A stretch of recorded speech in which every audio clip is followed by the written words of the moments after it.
ఈ మార్చి మాసంలో అలాగనే పాల్గొన మాసంలో ముఖ్యమైనటువంటి తిథుల గురించి క్లుప్తంగా సవివరంగా సంపూర్ణంగా తెలుసుకుందాం. 6వ తారీఖున 3వ నెల 2025వ తారీఖున అక్షయ కాళభైరవాష్టమి కనుక కష్టకాలంలో ఉన్నప్పుడు దైవనామస్మరణ చేయడం, ఆధ్యాత్మిక చింతన ఉండడం, గృహంలో దీపం వెలిగించడం వల్ల సకల అష్టకష్టాలు తొలగిపోతాయని చెప్పి గమనించాలి. 13వ తారీఖున పాల్గొనమాస శుద్ధ పూర్ణిమ, హోళికా పూర్ణిమ చేస్తూ ఉంటాం. కనుక కామద దహన కార్యక్రమంలో పాల్గొందాం, స్వామివారి యొక్క ఆశీస్సులు పొందుదాం, అఖండ అష్టకష్టాలకు స్వస్తి పలుకుదాం. ఎందుకనగా రంగుల హేళి అంటే ఆట అని చెప్తూ ఉంటారు. అంటే సహజసిద్ధమైనటువంటి రంగులతోనే దయచేసి అందరూ ఆడుకోండి, కలుషితం నీటితోనే ఆడుకోండి. కళల కొత్త ప్రపంచానికి స్వాగతం పలకబోతున్నాం. ఎందుకనగా ఈ సంవత్సరానికి చివరి పూర్ణిమ అవ్వడం వలన రంగుల హోళీ అంటారు. అంటే మనకు కొన్ని ప్రాంతాల్లో కొత్త పూర్ణిమ వచ్చేటువంటి అమావాస్యను కొత్త అమావాస్య అంటారు. అంటే పాతదనానికి వీడుకోలు పలుకుతూ కొత్తదనానికి స్వాగతం పలుకుతూ ఉంటూ ఉంటాం.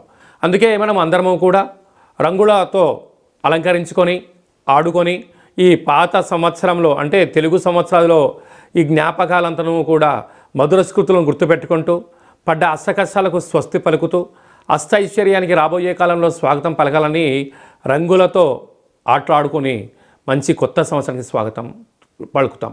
కనుక ఆడుకునేటువంటి వారందరూ కూడా దయచేసి సహజసిద్ధ రంగులతోనే ఆడుకోండి, కలుషితం లేని జీవనాన్ని పొందండి.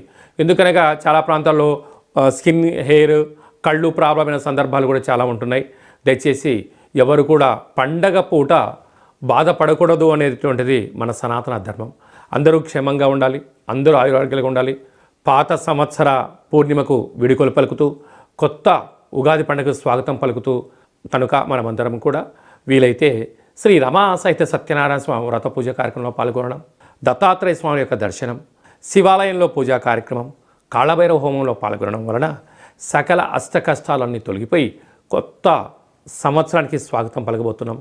అందరికీ శుభం, జయం, లాభాన్ని భైరవ స్వామి వారు ఆశించాలని కోరుకుందాం. అది ఏ కాకుండా ఇంకనూ మనం విజయం సాధించగలగాలి అని అంటే ఏం చేయాలో అనేది మీకు ఒకసారి చూపిస్తాను. ఈ యొక్క పాత్ర కంచు పాత్ర అంటారు. మనకు రాసులు 12 ఎలా ఉంటాయో 12 యొక్క రాసులను ఇందులో అచ్చు వేయడం జరుగుతుంటుంది. ఈ పాత్రను మనం ఇంట్లో ఉంచుకొని ప్రతిరోజు ఉదయం పూజ చేసిన తదనంతరము, సూర్య నమస్కారం చేసిన తదనంతరము ఇలా శబ్దం చేస్తే ఓంకార శబ్దం రావడం జరుగుతుంది.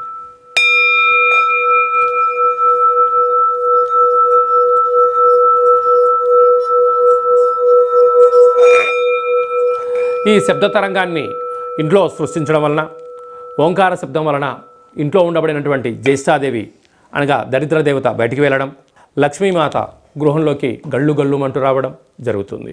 కనుక ఈ కాళభైరవ స్వామికి అక్షయపాత్ర, కాళభైరవ స్వామికి పిరమిడ్ను, డాలరు, కంకణము మీకోసం ప్రత్యేకంగా కాళభైరవ హోమాన్ని చేయించి వీడియో కాల్ ద్వారా చూపించి 27 రకాల వస్తువులతో దిష్టి తీయించడం జరుగుతుందని చెప్పి కూడా గమనించాలి. అలాగే మనం నవగ్రహాల చేత బాధపడే వాళ్ళమందరము కూడా ఓ చిన్న రెమెడీ పరిహార కార్యక్రమాన్ని కూడా ఏర్పాటు చేయడం జరుగుతుంది.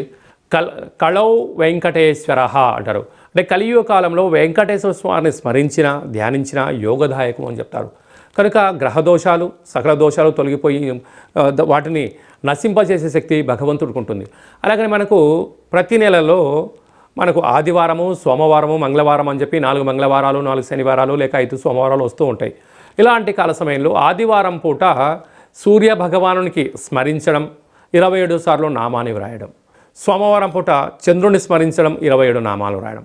ఇలాగ వారంలో 7 రోజులకు 9 గ్రహాలకు నామ ఇతి మంత్రియత అంటే నామాన్ని స్మరించడం, నామాన్ని వ్రాయడం వలన భగవంతుడి యొక్క ఆశీస్సులు మన మీద ఉంటాయి. ఈ ఆదివారం రాసినటువంటి పత్రాలను మన యొక్క దేవాలయంలో నవగ్రహ తులాభార, అక్షర తులాభార మహోత్సవ కార్యక్రమాన్ని ఏర్పాటు చేయడం జరిగింది. ఒకవైపు సూర్యభగవాను త్రాసులో కూర్చోబెట్టడం, మరోవైపు మనం రాసిన అక్షర పత్రాలను అందులో ఉంచి తులాభారం చేయడము, ధాన్యంతో తులాభారం చేయించి వీరందరికీ ప్రత్యక్ష ప్రసారాన్ని ఏర్పాటు చేయడం జరుగుతుంటుంది. కనుక కేవలం ఒక 108 నామములతో మనము రాసి మీరు పంపించినట్లయితే, ఈ రాయాలి అనుకుంటున్న వారందరూ కూడా ఈ కింద మనం సంప్రదించినట్లయితే ఈ రాసే పత్రాలను వాట్సాప్ ద్వారా కానీ, కొరియర్ ద్వారా కానీ మీకు అందజేయడం జరుగుతుంది.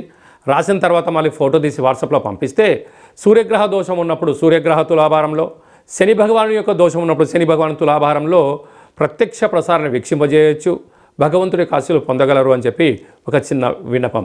ఎందుకనక ప్రతిరోజు నిత్య నైతిక కార్యక్రమంలో ఒక్క 5 నిమిషాలు భగవంతుడి కోసం కేటాయిద్దాం, గ్రహ దోషాలు తొలగించుకుందాం, ఐశ్వర్యానికి ఆనందానికి స్వాగతం పలుకుదాం అనేటువంటిది చిన్న విన్నపం. అలాగనే మీ వ్యక్తిగత జాతకం తెలుసుకోవాలనుకుంటున్నారా?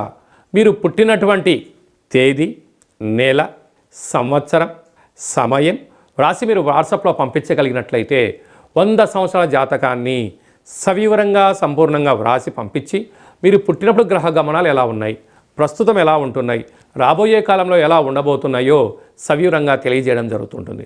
మన దగ్గర అదే కాకుండా డేటా బర్తులు లేనటువంటి వారికి మీ పేరు యొక్క మొదటి అక్షరాన్ని అనుసరిస్తూ రాశిని తెలియజేస్తూ రాశి యొక్క స్థితిగతులను మీకు తెలియజేస్తూ రమణ శాస్త్రం ద్వారా అనగా కాళ్ళ భైరవ ఉపాసన చేత గవ్వల ద్వారా భూత భవిష్యత్ వర్తమానాన్ని తెలియజేయడం జరుగుతుంది. అలాగే పుట్టినటువంటి పిల్లలకు ఆధ్యాత్మికమైన నామాలు ఎలా పెట్టాలో మీరు ఏమైనా సతమతమవుతుంటే ఆ పుట్టినటువంటి సమయాన్ని రాసి పంపించినట్లయితే ఆధ్యాత్మికమైన నామాలను కూడా మీకు రాసి పంపించడం జరుగుతుంది.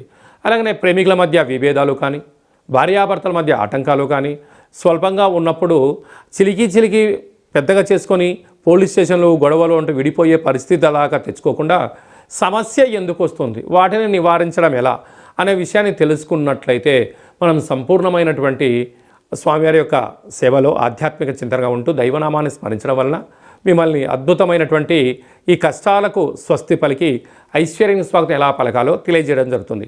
కనుక ఆసక్తి గలవారు ఈ కింద అపాయింట్మెంట్ తీసుకొని సంప్రదించగలరు. అందరికీ శుభం, జయం, లాభం జరగాలని కోరుకుంటూ కొత్త పూర్ణిమకు స్వాగతం పలుకుతూ ఈ సంవత్సరానికి విడుకోలు పలుకుతూ రంగుల హోళీ శుభాకాంక్షలు మరొకసారి అందరికీ ఆశీర్వచనం. శతమానం భవతి శతాయు పురుష సతేంద్రియ ఆయుష్యేవేంద్రియే ప్రతిష్టతి. ధనం ధాన్యం బహుపుత్రలాభం శత సంవత్సరం దీర్ఘమాయు. సర్వే జనా సుఖినో భవంతు, లోకా సమస్తా సుఖినో భవంతు. సర్వం నవగ్రహ దేవత అక్షరతులాభారదేవతార్పణమస్తు. హరి ఓం. ఈ వీడియో మీకు నచ్చినట్టయితే లైక్ చేయండి, షేర్ చేయండి, మా ఛానల్ని సబ్స్క్రైబ్ చేసుకోండి. మేము చేస్తున్న ఆధ్యాత్మిక వీడియోలు అందరికన్నా ముందుగా మీరు వినాలి అనుకుంటున్నట్టయితే ఆలన బటన్ తెలియచేయండి. ఈ యొక్క వీడియోని భగవద్బంధులకు, మిత్రులకు, స్నేహితులకు చేరవేసి వారి క్షేమం గురించి కూడా మీరు ఆలోచించే ప్రయత్నం చేయండి. సర్వత్రా శుభం, జయం, లాభం కలుగుతుంది.